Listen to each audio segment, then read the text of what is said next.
Hi viewers, welcome to our channel. ప్రస్తుతం మనతో పాటు సీనియర్ జర్నలిస్ట్ దాము బాల సర్నర్ వారితో మాట్లాడదాం.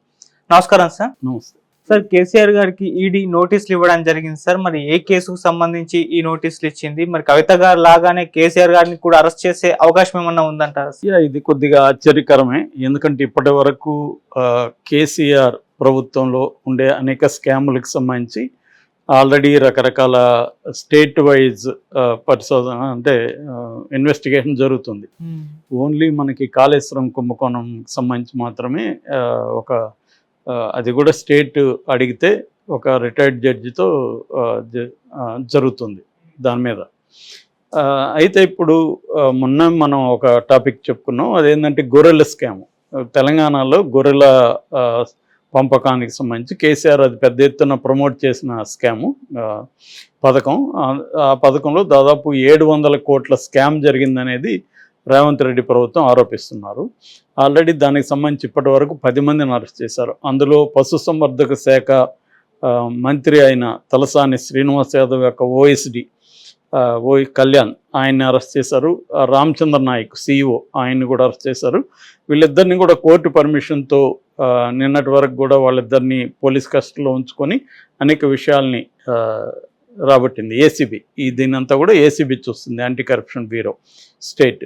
అంటే దీని మీద ఎప్పటి నుంచో కూడా బీజేపీ వాళ్ళు ఏమడుగుతున్నారంటే కేసీఆర్ కాళేశ్వరం కావచ్చు ఈ స్కాములకు సంబంధించి సిబిఐకి అప్పగించమని రేవంత్ రెడ్డిని ప్రెజర్ చేస్తున్నారు. ఇక్కడ మామూలుగా ఏంటంటే సిబిఐకి వెళ్తేమో కేసీఆర్ జుట్టు సిబిఐ కేంద్రం చేతికి వెళ్తుంది, రేవంత్ రెడ్డి చేతిలో ఉండదు. రేవంత్ రెడ్డికి ఏమో కేసీఆర్ జుట్టు తన చేతిలో పెట్టుకొని కేసీఆర్ని ఒక ఆట ఆడించాలనేది రేవంత్ రెడ్డి ప్లాన్.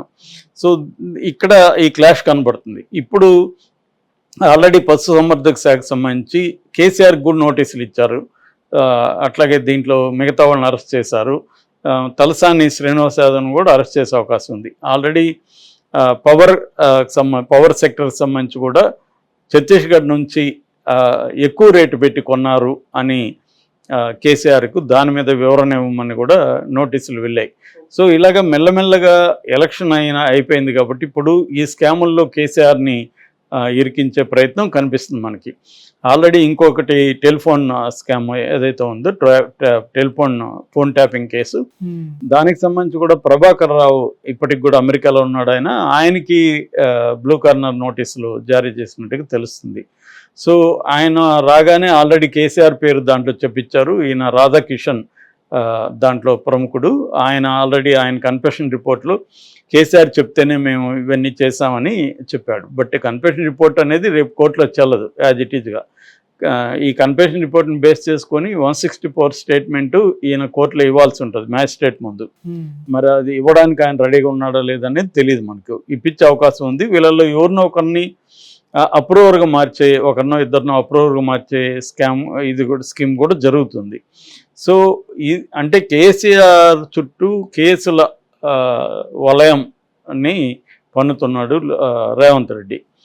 ఇది లాజికల్ ఎండ్కి తీసుకెళ్ళి అక్కడ జగన్ చంద్రబాబుని జైల్లో పెట్టినట్టు ఇక్కడ కేసీఆర్ని పెడతాడా? ఆల్రెడీ కేసీఆర్ని జైల్లో పెడతామని ఎప్పటి నుంచో ప్రతిపక్షంలో ఉన్నప్పటి నుంచి రేవంత్ రెడ్డి అంటున్నాడు, నీకు చల్లపల్లిలో ఒక డబుల్ బెడ్రూమ్ గది కట్టిస్తా అని ఎప్పటి నుంచి అంటున్నాడు.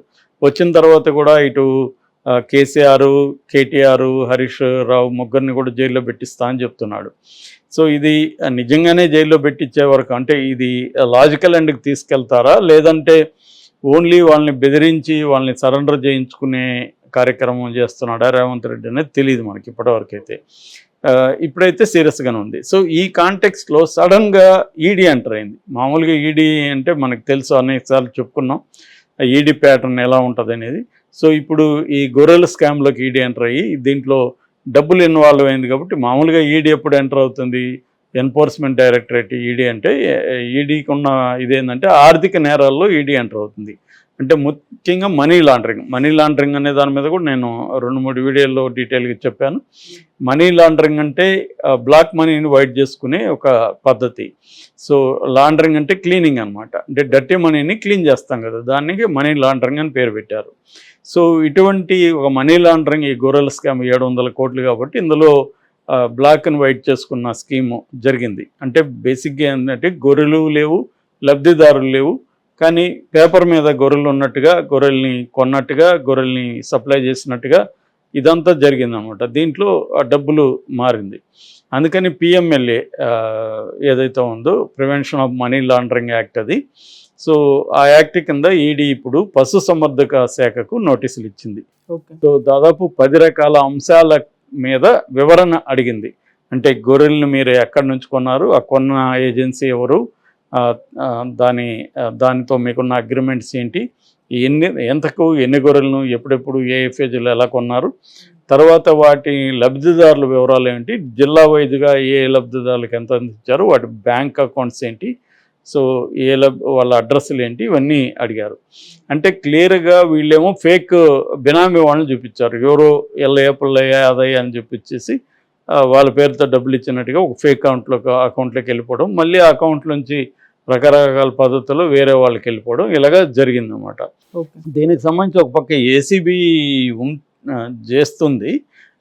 ఇప్పుడు ఈడీ ఎంటర్ అయింది. ఈడీ ఎంటర్ అయ్యి ఇప్పుడు కేసీఆర్కి ఇది చుట్టుకునే అవకాశం ఉంది. అంటే ఆల్రెడీ కూతురు ఈడీ కేసులు, సిబిఐ కేసులు జైల్లో ఉంది. కేసీఆర్ను కూడా మరి ఈడీ ఎంటర్ అయ్యి ఇబ్బంది పెట్టే అవకాశం ఉందా? ఎందుకంటే మనకి ఇప్పుడు ఆంధ్రప్రదేశ్లో చూస్తే నిజానికి స్కిల్ డెవలప్మెంట్ కేసులు ఈడీనే ఫస్ట్ ఎంటర్ అయింది. అయినా కూడా అది ఈడీ ముందుకేమి రాలేదు. అంటే చంద్రబాబునేమి వచ్చి ఇబ్బంది పెట్టలేదు.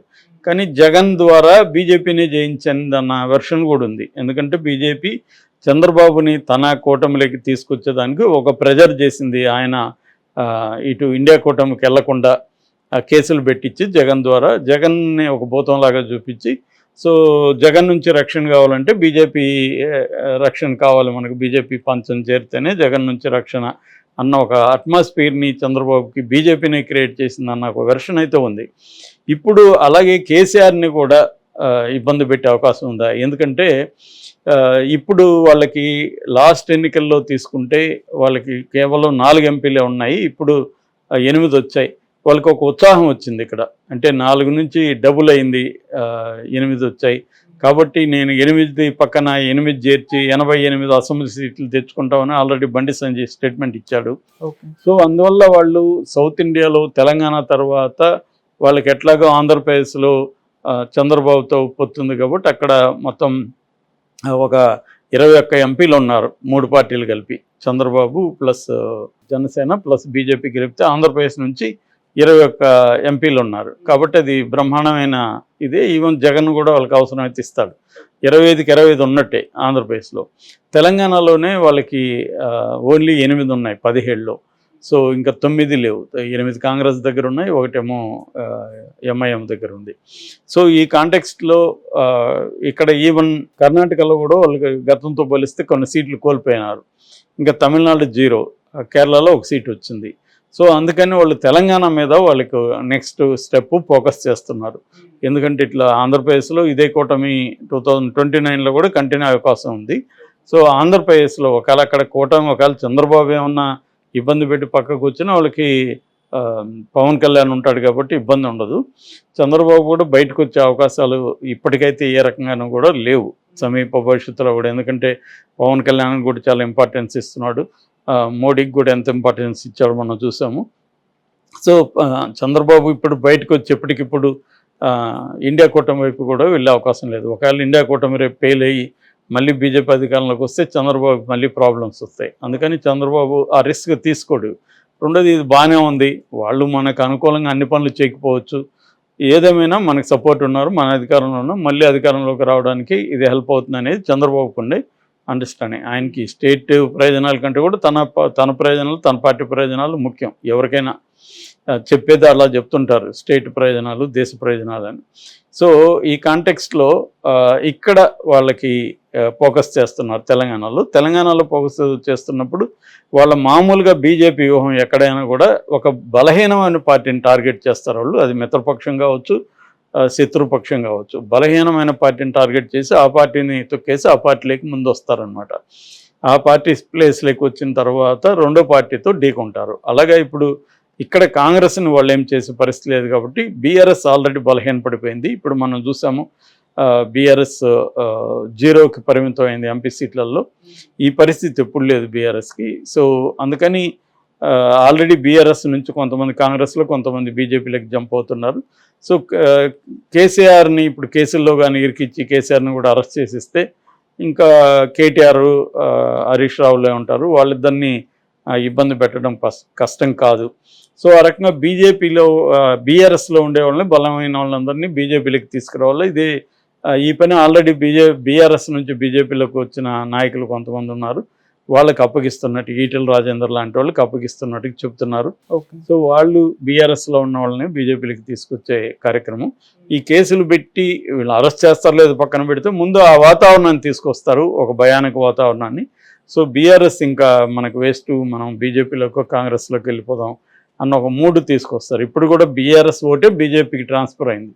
అందువల్ల బీజేపీని ఎంత దొక్కేస్తే బీఆర్ఎస్ని ఎంత దొక్కేస్తే బీజేపీ అంత బలపడే అవకాశం ఉంది. సో అందుకని ఈడీ ఎంటర్ అయినట్టుగా మనకి అర్థమవుతుంది. Okay sir, thank you so much.